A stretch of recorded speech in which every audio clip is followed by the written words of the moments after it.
간밤 있었던 주요 외신 헤드라인 함께 확인해보는 머스너5 시간입니다. 이번 한 주 동안 발표됐던 인플레이션 지표들이 시장의 예상을 밑돌면서 강한 한 주를 보냈지만 목요일인 오늘 증시에서는 뉴욕 증시가 일제히 하락 마감을 했습니다. 이날 발표됐던 주요 경제 지표들과 고용 지표들부터 체크를 해보도록 할 텐데요. 일단 작년 12월 미국의 소매 판매부터 체크를 해보시죠. 전월 대비 0.4%의 상승을 보였습니다. 월가 전망치가 0.6%였기 때문에 월가 전망치를 밑도는 수치가 확인이 됐고요. 세부적으로는 자동차 판매가 줄어들었고 건축자재나 조경 장비 매장 매출도 2%가량 줄어든 것으로 확인됐습니다. 이를 놓고 캐피탈 이코노믹스의 한 수석 이코노미스트는 이번 소매 판매 결과가 예상보다 부진하긴 했지만 여전히 지난해 4분기에 대한 기대감을 가져가기에는 충분히 강한 수준이라고 평가했고요. 이어 도널드 트럼프 차기 정권 출범 이후 시행될 것으로 예상되는 관세 정책으로 가계 지출이 늘어나면 소비 성장은 완만하게 둔화될 수 있다면서 올 1분기에 해당 부분이 나타날 것이라고 전망했습니다. 그런 가운데 이날 미 노동부가 별도로 발표한 미국의 신규 실업수당 청구 건수는 예상치를 오히려 소폭 웃돈 모습을 보였습니다. 지난주 신규 실업수당 청구 건수가 21만 7천 건으로 집계가 됐는데요. 한 주 전보다 14,000건 증가한 수치고 시장 전망치인 21만 건도 웃돈 모습을 보였습니다. 다만 2주 연속으로 실업수당을 청구한 연속 실업수당 청구 건수는 185만 9천 건으로 직전 주보다 18,000건 줄어든 게 확인이 됐는데 일단 인플레이션 결과를 호재로 인식하면서 이번 한 주 동안 뉴욕 증시가 강세를 이어왔지만 여전히 시장에는 리스크가 남아있다라는 지적은 계속해서 나오고 있습니다. 월가 트레이더들이나 투자자들은 여전히 인플레이션 속도에 대한 불안감을 가지고 있다는 분석이 나오고 있는데 이 한 자산 아츠 호건 마켓 전략가는 기준금리 인상과 주식시장에 부담을 줄 수 있는 이슈들이 여전히 존재한다라고 이야기하면서 특히 도널드 트럼프 2기 정권 출범 이후 관세 정책이 점진적일지 아니면 전면적일지 지켜봐야 한다라고 전하기도 했습니다. 또 인플레이션이나 경제 성장에 영향을 줄 수 있는 다른 부문의 정책들도 아직까지는 알 수 없는 상황이기 때문에 한마디로 시장 안에서 나오고 있는 이러한 불확실성이 시장에는 여전히 큰 리스크로 남아있다라는 분석이 될 수 있을 것 같고요.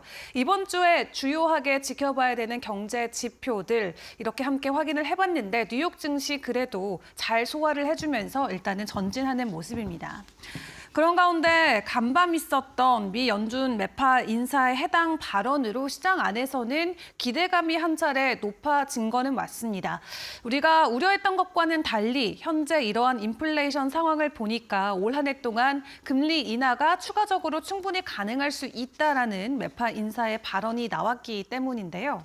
이 해당 발언을 구체적으로 체크를 해보면 이 월러 이사 같은 경우는 CNBC 방송 인터뷰를 통해서 현재 상황처럼 인플레이션 지표가 계속해서 개선 경로를 이어갈 경우 금리 인하가 현재 시장이 반영하고 있는 것보다 더 빠르게 이루어질 수 있다라는 코멘트를 남겼습니다. 또 인플레이션 둔화 흐름이 지속되고 2% 물가 목표에 다른 이들이 생각하는 것보다 빠르게 가까워질 수 있다라고 생각을 한다면서 인플레이션 둔화세가 이어질 경우 상반기 안으로 추가 금리 인하가 이루어질 수 있다라고 전했고요. 또 3월 금리 인하 가능성도 완전히 배제할 수는 없다라고 코멘트를 남겼습니다. 그리고 인하 횟수와 관련해서는 올 한 해 동안 3회에서 4회까지도 가능하다라고 전망을 했고요. 이 실제 인하 횟수는 경제지표 추이에 따라서 결정될 수 있기 때문에 앞으로 나오는 경제지표들도 꼼꼼하게 챙겨는 봐야겠습니다. 그리고 월러 이사 같은 경우는 지난 9일 공개 연설 때도 인플레이션 둔화세 지속을 낙관한다라고 이야기하면서 추가 금리 인하가 적절하다라는 견해를 시사한 바 있었죠. 이 월러 이사는 FOMC 구성원 가운데서도 온건한 매파 성향으로 평가를 받고 있는데 월가에서는 그가 공개 발언을 할 때마다 기존 발언 대비해서 입장 변화가 있는지 주목하는 경향이 있을 만큼 시장 안에서는 굉장히 중요 인사로 불리고 있습니다. 실제로 연준이 가파른 금리 인상을 지속했던 지난 2023년 11월 원로이사가 기존의 매파적인 입장을 철회하는 발언이 나오자 월가는 이를 연준의 피벗 신호로 받아들였고 시장이 크게 요동친 바도 있는데요. 그만큼 시장에 주는 한마디 한마디의 영향력이 강한 만큼 간밤 내놓았던 인플레이션은 낙관적이고 금리 인하 추가적으로 3회에서 4회까지 가능하다라는 발언, 시장이 어디까지 반영을 할지 계속 분위기는 지켜보시죠. 그런 가운데 작년 한 해 동안 미국 안에서 전기차와 하이브리드 판매량이 증가하면서 전체 자동차 판매량 중에 20%를 처음으로 넘긴 것으로 확인이 됐습니다. 물론 그 안에서 판매량 1위는 여전히 테슬라가 굳건하게 지켜졌다라고 하는데요. 지금까지 전기차와 하이브리드 판매량 총 합친 수치가 20%를 넘었던 적은 없었는데 작년에 처음으로 20%를 돌파했다라고 하고요. 자동차 데이터 기업인 모터 인텔리전스의 데이터를 확인을 해보면 지난해 순수 전기차는 130만 대, 그리고 플러그인 모델을 포함한 하이브리드 차량은 190만 대를 포함해서 총 320만 대가 판매됐다라고 확인을 해볼 수가 있겠습니다. 그 안에서도 가장 많이 팔린 전기차는 테슬라의 모델 Y 그리고 모델 3였고요. 이 콕스 오토모티브는 올해 판매되는 차량 4대 중 1대도 전기차가 될 것이다라고 내다보면서 작년보다도 더 증가할 수 있을 것이라는 긍정적인 전기차 판매량 수치를 낙관했습니다.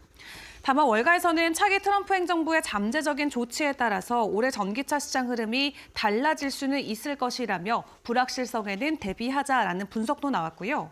그런 가운데 간밤 테슬라는 이 사이버트럭 신차 모델 재고 차량에 대해서 할인을 제공하고 있다라는 내용을 밝히기도 했습니다. 해당 소식으로 지난해부터 부각됐던 마진 축소 우려가 재차 부각되며 간밤 테슬라 주가는 3% 넘게 하락하는 모습이 나왔는데요. 이런 가운데 골드만삭스가 테슬라에 대한 투자 의견을 공개를 했습니다. 여전히 투자 의견은 중립을 유지한다라고 밝히면서도 완전 자율주행 기술에 대해 낙관적인 전망은 유지하지만 시간이 걸릴 수 있다라는 지적의 말도 함께 내놨습니다. 다만 자율주행과 관련된 수익이 계속 증가하게 되면 27년도부터는 테슬라의 자동차 부분 총 마진이 소폭 증가할 것이다라는 전망치까지 같이 내놨는데 일단 전기차와 하이브리드 판매량이 미국 안에서도 계속 증가하는 산업으로는 확인이 되고 있는 만큼 올 한 해 동안의 테슬라 판매량 추이 다시 한번 전년 대비해서 증가하는 한 해를 보낼 수 있을지도 지켜보시죠. 자, 그런 가운데 어제 오후 실적을 내놓았던 TSMC 오늘 장에서 5%대 강세의 흐름을 보였죠. 25년도에도 AI 매출이 크게 증가할 것이라는 전망과 함께 작년에 역대 최대 실적을 기록을 했습니다.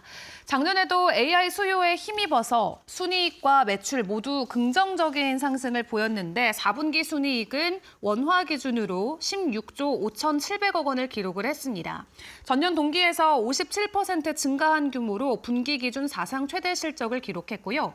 매출 같은 경우는 38조 원대로 전년 대비 38% 급증하는 모습이 나왔습니다. 지난해 총 매출 같은 경우는 TSMC 설립 이후 가장 큰 규모를 기록하기도 했는데 시장에서는 빠른 속도로 늘어나고 있는 첨단 반도체 수요가 실적 개선에 힘을 보탰다고 분석을 했습니다. 이 TSMC는 엔비디아의 AI 칩을 비롯해서 애플의 아이폰에 들어가는 프로세서와 퀄컴, 또 AMD 등의 반도체를 수탁 생산하고 있는 업체인데요. 올해부터는 2나노미터 공정에 본격적으로 착수하기 때문에 글로벌 선두 입지를 한층 공고히 한다라는 계획을 발표하기도 했습니다.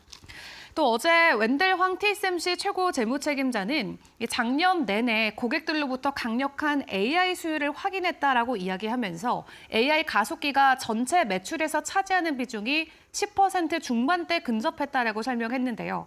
작년에도 AI 가속기 매출이 전년 대비해서 3배 이상 늘었지만 올해는 관련 수요가 2배 이상의 성장을 추가적으로 만들어낼 것이다라는 예상치를 함께 공유하기도 했습니다.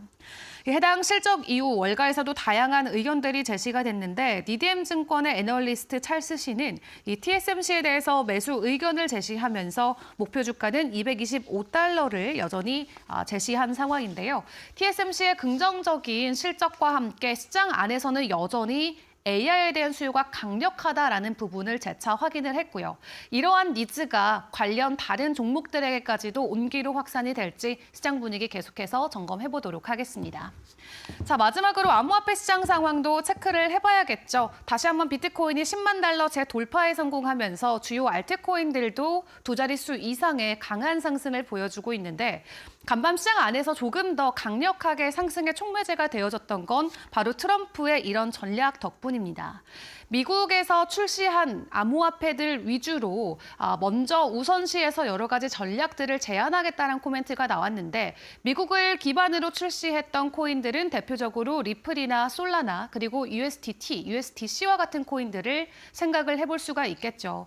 덕분에 리플 같은 경우도 두 자릿수 이상의 급등 흐름을 계속해서 이어가고 있는 가운데 솔라나도 간밤 5% 넘는 상승 기조가 이어지고 있는 상황입니다.